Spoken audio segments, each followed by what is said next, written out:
꼭 읽어보셨으면 좋겠어요. 진짜. 이게 제가 요번 준비하느라고 2번째 읽었는데 당연히 첫 번째 읽을 때랑 느낌은 완전 다르고 제가 2년 전에 이 책을 읽고 저는 2년 동안 실천하고 있는 내용들이 있거든요.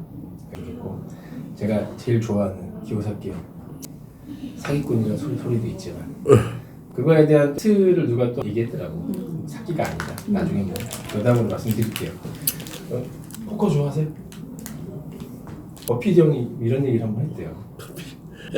나 이거 30분 동안 호구가 누군지 모르는 네가 근데 제가 딱 이 멘트를 처음 봤을 때 그 생각이 들더라고요.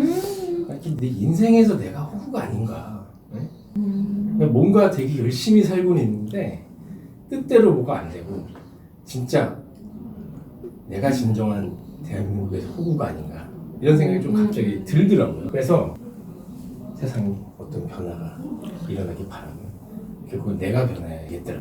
그 생각이 요즘에 지금 제일 커요. 네. 제가 이거 예전에 한번 많이 보여드렸던 거예요. 제가 롯데 기요사키가 얘기하는 사분면에서 자영업자에 들어갔잖아요. 그렇죠? 말은 좀 뭐 전문직이라고 하지만 뭐 자영업자예요. 진짜 좀 매일 뭐 매출에 대해 신경 쓰고 직원들 고민하고 하는데 여기서 진짜 모든 얘기를 다 해준 것 같아요. 제가 기요사키 책 보면서 이 멘트가 저한테는 되게 칼날로 되게 와닿거든요. 제가 진짜 그랬어요. 진짜 직원 때문에 항상 고민하고 스트레스 받고 그 다음에 세금이 제가 한 45%에서 50% 내거든요. 진짜. 근데 그런 얘기 있잖아요. 죽음과 세금은 피할 수 없다. 그렇죠? 끝까지 저를 따라가고 가는 거예요. 네. 그래서 제가 항상 병원 하면서 지쳐있던 와중에 이 책이 이 멘트를 제가 딱 보고선 저는 뭔가 약간 띵한 그게 한번 왔었던 것 같아요. 그래서 저에게 자유가 없다. 제가 수련회 때 월급이 한 160 정도였거든요. 실수령이. 군대 가니까 한 180 정도 주더라고요. 그리고 군대 갔다 와서 임상교수를 했는데 그때 한 300? 근데 제가 개원하니까 그때보다는 훨씬 돈을 많이 버는데 저는 왜 그런지 모르겠어요. 내가 200 벌 때랑 3000 벌 때랑 제 삶이 달라지지 않다. 내가 200 벌 때는 야, 나 300만 벌면 진짜 궁금할 것 같은데 맞아. 공이 하나 더 붙어도 인생이 바뀌어지지 않고 더 짐이 늘어가는 약박감 속에 살다가 이 책을 보고서는 저는 완전 경제관념을 좀 깼거든요. 그래서 내가 자유가 있을까? 우리 뭐 대기업 회장 직접 모르잖아요. 오른쪽에 있는 사람들은 우리가 직접적으로 아는 사람은 사실 거의 저는 없어요 사실. 근데 우리 대부분은 다 왼쪽에 살고 있는데 우리나라에 100명이 살면 59명이 돈을 버는 일을 하고 자영업자가 17명, 그 다음에 비정규직이 14명, 정규직이 20몇 명이 되는데 여기서 삼성이나 우리가 흔히 아는 코스피의 넘버 5 안에 드는 이런 회사를 둘째치고 상장회사를 다니는 사람이 한 명밖에 없는 거예요. 뭉땡그려서 100명 딱 있으면 거기 안에서 삼성전자 다니는 사람은 거의 없네. 몇천 명이 있어야 거기서 한 명 정도. 네. 우리 다 이제 이런 삶을 살고 있는 거예요. 아까 제가 그 호구라는 단어가 그래서 제가 띵하게 와닿았던 게 다 열심히 사는데 호구 같은 거다. 저는 어렸을 때 저희 부모님한테 어떻게 살라고 배워본 적이 사실 없거든요. 그냥 야 공부 열심히 해. 그냥 그게 진짜 정말 다였어요. 진짜. 야 그냥 많이 기술 배워. 그게 다였거든요. 진짜. 열심히 일을 해. 많이 저축하고 빚어서 집을 순서야. 빨리 용돈 갚아서 그렇지. 그 다음에 남은 돈 있으면 이 정도 투자해가지고. 근데 이거는 제가 이 책을 읽으면서 이랬는데 사실 이런 얘기도 들어본 적이 없어요.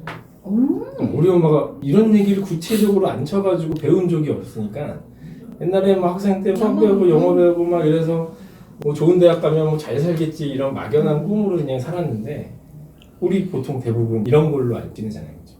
근데 이 책에서 가난에 벗어날 수 없는 4가지 이유를 딱 얘기하더라고요. 세금, 그쵸? 저는 되게 심각하게 느끼는 게 뭐냐면 매해 1월 1일부터 12월 30일까지 번 거를 다음에 5월이나 6월에 내거든요. 근데 그 세율이 한 45%. 이게 어마어마해요. 그래서 세금 낼 때는 정말 카드 무이자 무이율로 내고 막 그래요, 진짜. 남는 게 왜 없어? 왜냐면 그쵸, 벌었는데 남는 게 없는 거예요. 근데 여기서 약간 미국 정서랑 우리나라는 다르겠지만 저는 충분히 이해해요. 여기는 투자자이기 때문에 우리 주식 매매한 거에 대한 세금은 수수료 말고는 없잖아요. 내가 금을 아무리 많이 사도 매매 수수료 없거든요. 실물로 사면 금은. 네.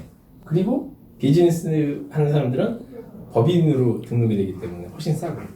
어떻게 보면 제가 속해 있는 영역이 세금을 제일 많이 내는 영역이긴 해요. 네. 이건 미국 데이터지만 거의 저는 느끼니까. 그리고 저도 그런 것 같아요. 예전에 진짜 신혼 때는 뭐 빚이 뭐 1억이었으면 지금은 막 5억이 되고 막 10억이 돼 있고 여기서 진짜 헤어나오지 못하는 인생을 살고 있는 거예요. 이게 여기가 79년도거든요. 같은 레벨에서 출발했다고 생각하면 우리가 중산층이라고 생각을 하지만 대부분 우리가 실제로 중산층이 아니라고 하더라고요. 네. 근데 중산층은 정말 조금 늘었어.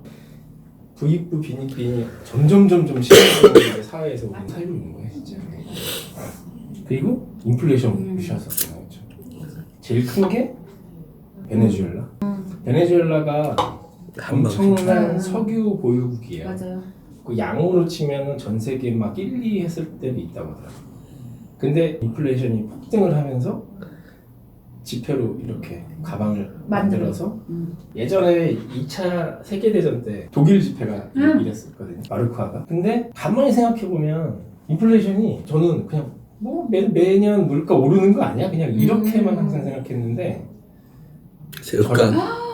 아, 그냥 막연하게 당연하다고 생각하고 요즘에 한 1,300원 하더라고요. 네, 맞아요. 1,300원인데 이거를 되게 간과를 했던 것 같아요. 제가. 네. 기요석기가 이 책에서 얘기하는 맞아. 건 뭐냐면 미국이 나중에 제가 스토리를 말씀드릴 텐데 1971년도에 근본위제라는 거를 폐지를 했단 말이야. 예전에는 미국 달러를 갖다 주면은 금을 얼마를 줬는데 닉슨 대통령이 이대로 가다가는 우리 망할 것 같으니까 화폐를 그냥 확 찍어버리고 맞아. 우리 이제 금 교환 안 해줄래라고 바꿨던 거야.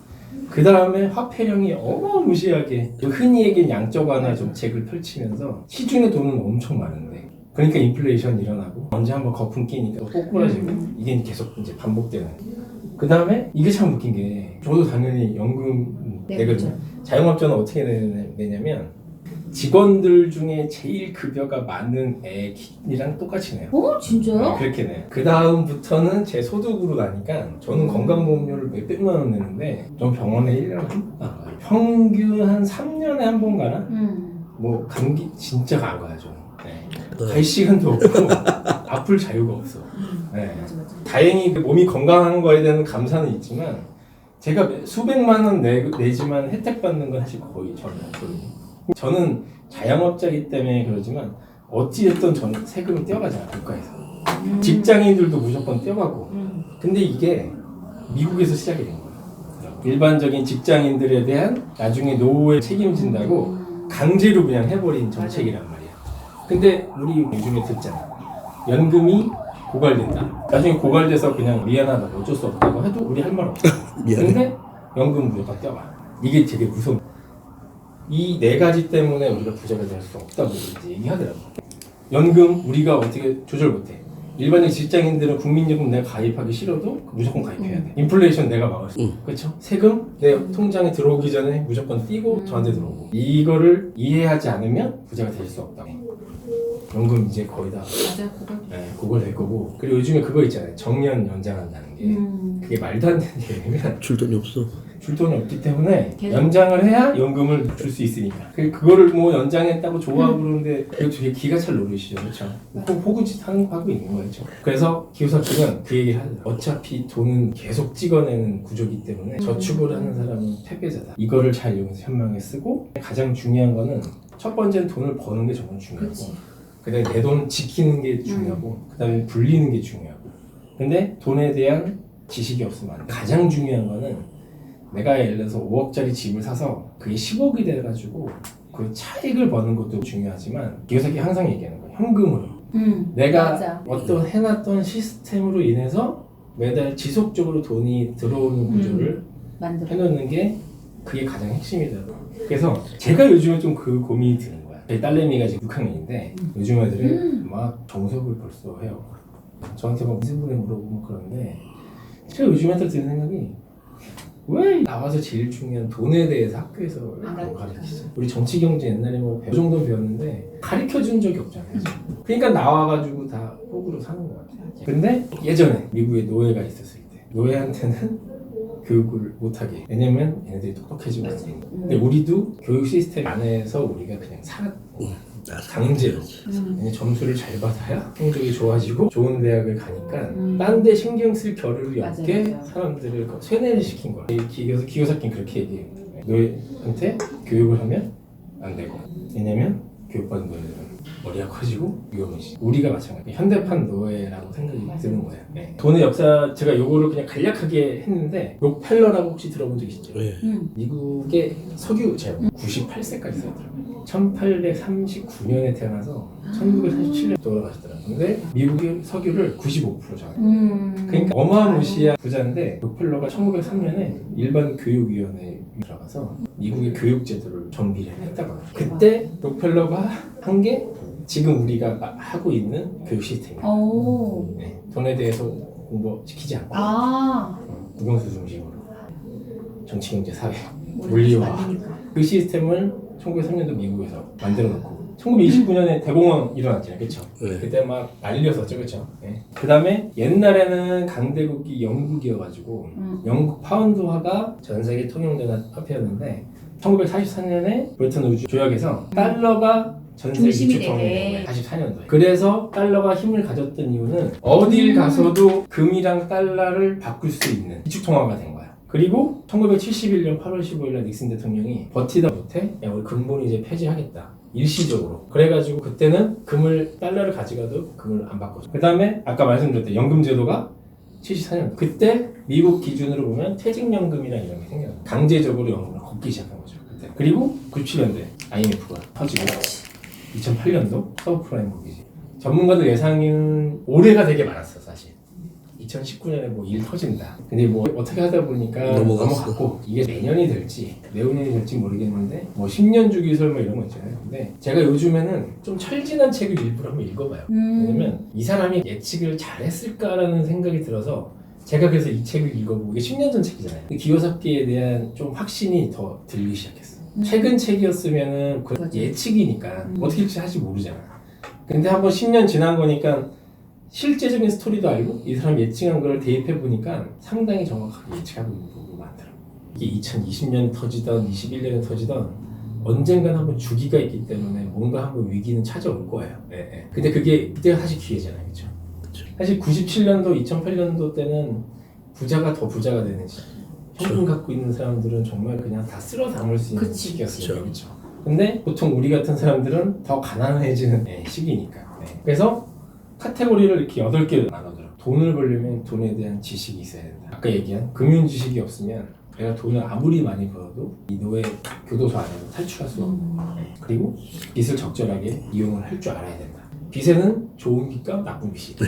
네. 그리고 제일 중요한 자본이득이라는 거 내가 이거를 1억에 사서 2억을 버는 1억의 차익을 남기는 게 아니라 지속적으로 들어오는 현금으로 창출시켜야 된다. 그리고 힘든시기 되게 해야 돼요. 언제 힘들어질지 모르겠지만. 그리고 빨리 슬로우 하면 안 돼요. 그리고 제가 좀 많이 느껴요. 저도 나름대로 되게 막 공부도 많이 했던 것 같고 박사학위도 있는데 이런 책 읽다 보면은 전혀 모르겠어요. 이게 무슨 내용이야. 요즘에는 책을 읽으니까 이해가 되는데 돈의 언어를 모르니까 돈을 벌 수가 없는 거죠. 그리고 그런 얘기를 해요. 모든 인생에서 레버리지를 발생시켜야 되는 거야. 왜냐면 내가 모든 일을 했으면 완벽한 슈퍼맨이 될 수 없어. 그래서 적정한 사람들과의 콜라보가 되게 중요하다. 그리고 돈의 가치가 떨어질수록 그렇죠. 왜냐면 돈은 점점점 가치가 떨어지잖아요. 그렇죠. 제가 초등학교 때는 1억 있으면 평생 산다고 그랬어요. 그럼요. 그냥 평생 먹고 살 수 있어 그랬는데 택도 없잖아요 지금은. 뭐 차 한 대가 1억이 넘어가는 시죠.